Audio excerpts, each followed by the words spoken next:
pupunta? Hanap ako!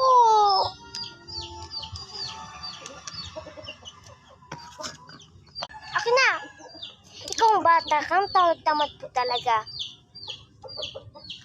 Magluto ka ng kanin. Ano ba yan? Inutusan pa lang kami mo. Magkakaluto na nga lang eh. Wala pang bigas. Bibiling na nga lang ako.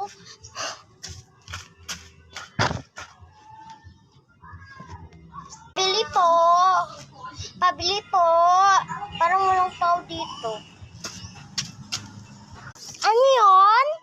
Gusto, baka ka di ka pagpuntay. Aling Berte, kung nagtitinda dito, di ba tindahan to na Aling Fitang? Kasi binigyan ko siya ng pera.